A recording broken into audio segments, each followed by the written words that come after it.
Opa, tudo bem? Eu sou o Luiz Camargo e seja muito bem-vindo. Quem me acompanha aqui sabe que venho há um bom tempo fazendo a analogia da mãe que perdeu o filho em um naufrágio, onde mesmo depois de muitos dias de busca, ela permanece com uma chama acesa no peito de que o filho será encontrado com vida. Eu estava exatamente como essa mãe, mas jamais fechei os olhos para a realidade. Jamais neguei que a chance do corpo ser encontrado com vida era perto de zero. Temos que ter em mente que nutrir esperanças não é um vício. Pelo contrário, é uma virtude. O vício está quando a esperança nos tira da realidade tal como ela é e nos faz viver em uma realidade tal como gostaríamos que ela fosse. Desde que começou esse movimento de manifestações na porta dos quartéis, eu nunca fui desonesto com você. Nunca me aproveitei da sua angústia e esperança para manipular seu entendimento, dizendo o que você gostaria de ouvir em troca de like e de pix. É justamente por isso que nos últimos vídeos onde eu tentei alertar para esse suposto desfecho que todos nós presenciamos nesta sexta-feira, muitos me xingaram, me criticaram, me chamaram de influencer pessimista, que eu não estava sabendo interpretar as movimentações do Diário Oficial da União, que eu tinha que ver a live de fulano e do ciclano, onde fulano e ciclano provaram por A mais B que já está tudo certo para a decretação do artigo 142. Enfim, quando queremos muito que algo aconteça, a tendência é rejeitar quem confronta nossas expectativas e abraçar quem as nutre. É do ser humano isso, mas também não estou aqui para ficar, tá vendo, eu avisei. Mesmo porque não tenho raiva de quem me criticou, justamente porque sei que essas pessoas, assim como eu, também estavam ávidas para não ver o país seguindo o mesmo destino da Venezuela. Bom, temos que ter consciência de que perdemos uma batalha crucial, eu sei, mas a guerra só termina quando estivermos debaixo de 7 palmos de terra. E agora existe uma nova batalha a ser travada. Não permita que a decepção te paralise. Não esqueça que, em última instância, tudo coopera para o bem daqueles que amam a Deus, o que significa que até mesmo as tragédias servem para o nosso amadurecimento e crescimento. Desistir não é uma opção. É exatamente quando as expectativas são frustradas que separamos os homens dos meninos. Sendo assim, vamos ao que interessa. Preste atenção nessa fala do presidente. Eu busquei, dentro das 4 linhas, dentro das leis, respeitando a Constituição, saída para isso aí. Se tinha uma alternativa para isso, se a gente podia questionar alguma coisa ou não questionar alguma coisa, tudo dentro das 4 linhas. E sei que tem muita gente que me critica quando eu falo 4 linhas, mas eu não saí ao longo de 4 anos de mandato meu das 4 linhas. Porque ou vivemos a democracia ou não vivemos. Ninguém quer uma aventura. Agora, muitas vezes, né, dentro até das 4 linhas, você tem que ter apoios. Alguns acham que é o pega a bica, assine, faça isso, faça aquilo. Está tudo resolvido. No vídeo de hoje vamos entender em detalhes o que de fato aconteceu entre o presidente e as Forças Armadas. Por que o bendito artigo 142 não foi decretado? A culpa é do presidente, dos militares ou nossa? Bolsonaro foi covarde ou fez tudo o que estava ao seu alcance? Ele nos enganou ao alimentar nossa esperança que algo iria acontecer ou nós que não compreendemos suas sinalizações? Esse seu pronunciamento deveria ter acontecido antes ou veio na hora certa? Como ficarão os patriotas que permanecem nos quartéis? Ou será que esse pronunciamento foi só uma cortina de fumaça e nas próximas horas o jogo vai virar completamente? Mas não é só isso que vamos analisar hoje. Se você não pretende pegar um avião e sair do país, se você sabe que teremos tempos sombrios pela frente, mas mesmo assim você quer continuar lutando, pois não quer perder de vez sua liberdade, muito menos viver em uma Venezuela, é muito importante que você assista esse vídeo até o final. Mas antes, como de costume, também é muito importante você já mandar seu like no vídeo e deixar um comentário qualquer, nem que seja só um alô mesmo, pois isso é fundamental para ajudar no engajamento do vídeo. Aproveita também e confere se você continua inscrito no canal, aciona o sininho das notificações e, se for novo por aqui, me dê essa moral e se inscreva no canal. Pessoal, como você já sabe, nessa perseguição toda, meu canal foi desmonetizado. Eu não ganho mais um centavo para fazer conteúdo aqui. A ideia é justamente minar da plataforma os canais de cunho cristão e conservador. Sendo assim, se você acha meu trabalho importante e puder ajudar a manter esse canal em plena atividade, você pode fazer isso de duas maneiras. Contribuindo com qualquer valor através do nosso Apoia-se, o link está aqui na descrição do vídeo e também fixado no primeiro comentário, ou você pode contribuir através do Pix. Minha chave Pix é o e-mail luiscamargopix@yahoo.com. Luiz Camargo Pix, tudo junto, @yahoo.com. É só .com, não tem BR. Jamais podemos esquecer que se não fossem as mídias alternativas, estaríamos até hoje sendo manipulados pelo Jornal Nacional. Falo isso pois agora mais do que nunca só posso contar com você. Recado dado, então vamos lá. Bom, nesse momento não se trata mais de Lula e Bolsonaro. Nosso maior inimigo é o regime ilegítimo que se instalou no país. Regime esse que descondenou um criminoso condenado em 3 instâncias para torná-lo presidente da República. É contra esse regime que precisamos continuar lutando, independente das dificuldades.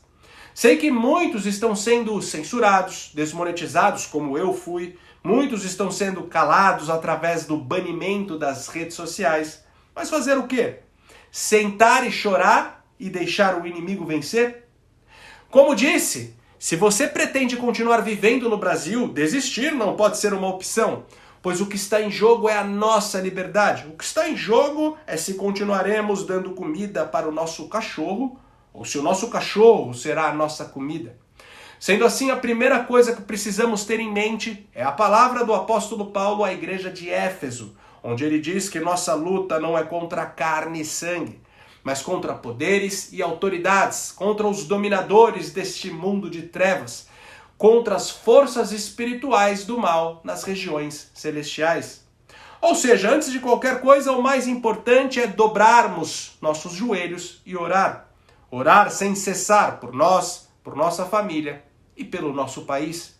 Depois devemos nos unir e tomar nossos devidos lugares no fronte da oposição, independente das diversidades que sabemos quais serão. Eu já falei em outros vídeos, mas a partir do dia 1º de janeiro teremos 2 batalhas importantes para impedir que os objetivos do Lula se concretizem. E por conta da nova formação do Congresso, podemos sim sair vitoriosos nessas 2 batalhas. A primeira, e mais urgente, é a batalha pelo impeachment de Alexandre de Moraes. Elegemos vários senadores que estão dispostos a isso. Se o ditador da cabeça de ovo cair, o ativismo judicial vai recuar, acabando com toda a censura e as possíveis prisões de opositores. E o Lula não governará através do STF, que é o grande perigo, mas dependerá do Congresso, onde pela primeira vez a direita é maioria na casa. A segunda batalha será pela aprovação do voto impresso para 2026, o que traria a tão almejada transparência do pleito. Obtendo êxito nessas 2 batalhas, podemos planejar batalhas mais ousadas, como a derrubada do ladrão. Teremos cadeiras suficientes no Congresso para a aprovação de um processo de impeachment. E pode ter certeza que o Alckmin deve pensar nisso todos os dias. Ele será o primeiro a conspirar contra o companheiro. No entanto, nada será fácil, mas como disse, agora é o momento de separar os homens dos meninos. Agora é o momento de separar aqueles que sentam e choram daqueles que encaram o que tiver que encarar sem esmorecer. Dito isso, vamos para o nosso segundo assunto: entender o que está acontecendo entre Bolsonaro e as Forças Armadas. Por que raios, pelo menos até agora, não foi decretado o artigo 142? Mas para isso preciso fazer um breve resumo do vídeo que publiquei nesta quinta-feira. Vídeo esse que, por sinal, foi alvo de duras críticas justamente porque previa esse balde de água fria que o Bolsonaro jogou antes de partir para Orlando. Bom, o texto do artigo 142 é claro. Lá diz que as Forças Armadas estão sob a autoridade do presidente e destinam-se à garantia dos poderes constitucionais e, por iniciativa destes, da lei e da ordem. Ou seja, por iniciativa destes e estes são os poderes constitucionais, o que significa que os militares não podem agir de ofício, precisam ser convocados pelo chefe de um dos três poderes. Só que o texto também ressalta que as forças estão sob a autoridade do presidente da República, demonstrando que, em última instância, não é ao Congresso ou à Suprema Corte que eles respondem, mas sim ao chefe do Executivo. É justamente por isso que, em 2016, a Dilma tentou convocar os militares contra o seu processo de impeachment, visto que o PT considerava aí um processo golpista. Só que o general Vilas Boas, que era o comandante do exército na época, recusou qualquer tipo de ação, demonstrando que não basta apenas o presidente convocar as Forças Armadas. O alto comando precisa estar de acordo com a missão. Para os generais, não é simplesmente missão dada, é missão cumprida. A missão precisa ter respaldo legal e constitucional. Caso contrário, os militares podem denunciar ao Ministério Público ou mesmo prender em flagrante o presidente ou o chefe de poder que tentou convocá-los para executar uma missão que eles consideram inconstitucional. Isso foi basicamente o que aconteceu no Peru, onde as próprias Forças Armadas de lá prenderam o presidente Castilho. Já na Venezuela, as Forças Armadas foram cooptadas pelo regime e assim dão sustentação à ditadura de Maduro. Bom, creio que ficou claro que para o presidente convocar os militares para determinada missão, ele precisa ter plena certeza que estes concordam com a missão. Do contrário, a coisa pode se virar contra ele. E uma coisa você pode ter certeza, já mesmo antes das eleições, Bolsonaro estava tentando preparar o terreno para uma possível decretação do artigo 142. Ele trocou todos os comandantes das forças, ele convocou aquela reunião com mais de 50 embaixadores, onde explicou tudo o que estava acontecendo com relação ao TSE e as maquininhas do Bangladesh e do Butão, já prevendo algum tipo de maracutaia no processo que viria, justamente na tentativa de ter respaldo internacional, caso fosse necessário adotar medidas mais drásticas. E depois da derrota no segundo turno, em todo esse período que ficou em silêncio, essa preparação apenas se intensificou. De fato, se viu no Diário Oficial da União movimentações incomuns para um governo que estava de saída. Compra de equipamentos e armas para as Forças Armadas, nomeações estratégicas, exonerações, substituições de cargos e inúmeros decretos que ampliavam os poderes do Ministério da Defesa e do GSI. Ou seja, fica claro que Bolsonaro estava mexendo os pauzinhos. Não é à toa que Braga Neto deu essa declaração. O presidente está bem, está recebendo a gente, não tem problema nenhum. Tá? Vocês não percam a fé. Não, tá bom? Lá na frente é só o que eu posso falar para vocês agora. Estamos na frente do militar no teto do general Richard. A gente Richard. está na chuva, está no sol. Eu sei, senhor. Vamos. Não só fica. Tem que dar um tempo. Tá bom? Tá bom? E não foi à toa que o ministro do TCU, Augusto Nardes, em uma conversa privada, falou das tais movimentações nas casernas. O que vai acontecer agora? Está acontecendo um movimento muito forte nas casernas. Eu acho que é questão de horas, dias, no máximo, uma semana, duas, talvez menos que isso, que vai acontecer um desenlace bastante forte na nação. Imprevisíveis. Diante disso, Lula, macaco velho que é, sabia que Bolsonaro planejava algo. É por isso que a primeira tarefa da equipe de transição foi escolher o ministro da Defesa e os próximos comandantes das três armas. Escolhas essas feitas com total apoio e colaboração dos próprios militares. A intenção de Lula era tentar dissuadir qualquer movimentação contra sua posse. Isso explica por que todos os ministérios serão ocupados por petistas ou por aliados históricos, menos o da defesa. Nesse ponto, José Múcio Monteiro foi uma grande sacada, figura extremamente articulada, um político de carreira, já fez de tudo na política, de vice-prefeito a deputado federal e secretário em várias pastas. Foi indicado pelo primeiro governo Lula para participar do TCU, tribunal no qual passou 11 anos e se tornou presidente durante o mandato de Bolsonaro. Múcio conseguiu a proeza de ser benquisto por petistas, por militares e até por Bolsonaro. Zé Múcio, me permite, eu sou apaixonado por você, Zé Múcio. Gosto muito de Vossa Excelência. Porém, a indicação de Múcio desagradou a militância, justamente porque foram os próprios militares que o escolheram. José Genuíno deixou isso bastante claro. O governo que é eleito é quem indica o ministro da Defesa. E o ministro da Defesa é quem vai indicar como comandante supremo os comandantes das 3 armas. E o comandante das 3 armas é uma atribuição do presidente. Em relação às Forças Armadas, quem não manda é tutelado. Portanto, nós estamos diante desse risco. Para você ter uma ideia, quando o Múcio foi entrevistado, já como indicado a assumir a pasta da defesa no governo Lula, ele deu a entender que votou em Bolsonaro. Olha, o presidente Bolsonaro, toda vez que me perguntou isso, eu preciso dizer, ele foi meu colega há 20 anos. Converso sempre com ele. Quando ele perdeu as eleições, eu fui lá cumprimentá-lo. Não há o menor problema. Democracia, a gente tem que respeitar os contrários. Não precisa ser inimigo. Pode ser adversário. Eles sabem quem eu votei. Eles sabem quem eu votei. Eles sabem quem eu votei.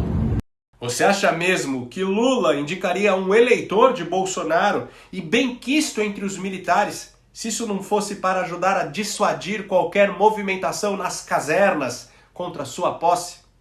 Ou seja, se Bolsonaro não assinou nenhum decreto convocando os militares para restabelecer a lei, a ordem, os poderes constitucionais, foi porque não conseguiu, nesse período que esteve em silêncio, criar o bendito consenso entre o alto escalão das forças. Alguns generais abraçaram a causa e outros não. Inclusive o Paulo Figueiredo, que é neto do ex-presidente Figueiredo, disse várias vezes no programa Pingos nos Is que no momento certo diria o nome dos generais que estavam trabalhando contra. Sendo assim, como não se obteve um consenso entre todos os integrantes do alto escalão, as Forças Armadas optaram pela inação, o que deixou Bolsonaro de mãos amarradas, impedido de usar sua caneta. Caso contrário, poderia acabar tendo o mesmo destino que teve o presidente do Peru. Isso explica porque ele falou que, mesmo dentro das 4 linhas, você tem que ter apoio. Agora, muitas vezes, né, dentro até das 4 linhas, você tem que ter apoios. A questão é, será que desde o início ele já sabia que nada ia acontecer e se recusou a abrir o jogo só para, por pura canalice, deixar as pessoas na frente dos quartéis enfrentando chuva e sol? Aliás, isso não seria nem canalice, seria psicopatia.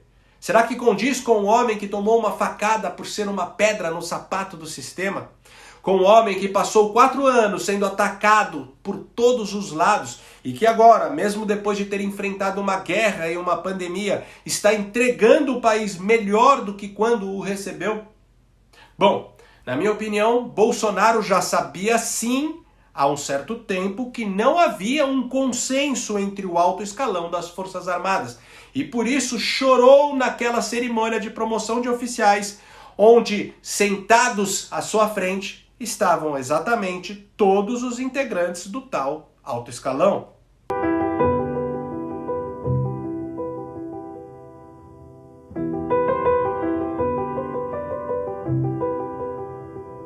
Só que mesmo assim, ele preferiu continuar alimentando as esperanças de seus apoiadores, fazendo discursos dúbios, postando fotos enigmáticas, justamente para que as manifestações aumentassem e com isso, quem sabe, ele conseguisse convencer aqueles generais que estavam mais resistentes. E por isso deixou para jogar a toalha no último momento, quando realmente não houvesse mais saída. Pois analise comigo, pretendendo ele ser o tal líder da oposição, se realmente, desde o início, ele soubesse que o artigo 142 era algo completamente fora de cogitação, não faria sentido algum deixar as coisas tomarem a proporção que tomou para no final jogar um balde de água fria. Além de psicopatia, seria uma baita burrice, pois isso apenas enfraqueceu o seu apoio. Quantos bolsonaristas agora estão revoltados com ele? Nesse caso, seria muito mais inteligente, já naquele primeiro pronunciamento após a derrota no segundo turno, fazer um discurso convocando os apoiadores para a oposição. Mas enfim, a grande verdade é que há muito tempo Olavo de Carvalho já tentava abrir nossos olhos sobre os generais. Todo esse pessoal fardado que o presidente colocou nos cargos, tudo foi para quê? Só para melhorar o orçamento doméstico dele, porque eles não vão apoiá-lo na sua luta ideológica de jeito nenhum. São todos traidores, sem uma única exceção. O menos traidor é o Heleno, mas ele também é, porque ele também aceita essa porcaria neutralista. Ele não percebe que com isso ele dá toda a liberdade para os comunistas e amarra a mão dos anticomunistas. Portanto, é o quê? Colaboracionista. É o que esses caras fardados todos são. Eu não os respeito mais. Eu já escrevi muita coisa a favor deles, mas era outra geração de generais, gente. Ainda havia gente de valor naquela época. Hoje eu não vejo mais nenhum. Por outro lado, os verdadeiros patriotas que ficaram na porta dos quartéis pedindo socorro às Forças Armadas merecem todo o nosso respeito. Oi, meus amigos, Alexandre. 30 de dezembro de 2022, 61º dia em frente ao Comando Militar do Sudeste. Hoje, sexta-feira, 61 dias em frente aos comandos e quartéis de todo o Brasil. Meus amigos, acabamos de ouvir o pronunciamento do capitão. E eu quero dizer uma coisa para vocês. Nós estamos aqui, conversamos entre nós aqui, nós acreditamos no capitão. Nós continuamos aqui. Não perdemos as esperanças. Procurem ficar bem. Não vamos desistir do Brasil. Estamos aqui. Reage Brasil e tamo junto. Esses patriotas nunca disseram ter informações privilegiadas. Nunca fizeram interpretações enviesadas da situação. E nunca tentaram se aproveitar da angústia e da esperança alheia. Apenas se mantiveram e ainda se mantêm firmes naquilo que acreditam ser o certo.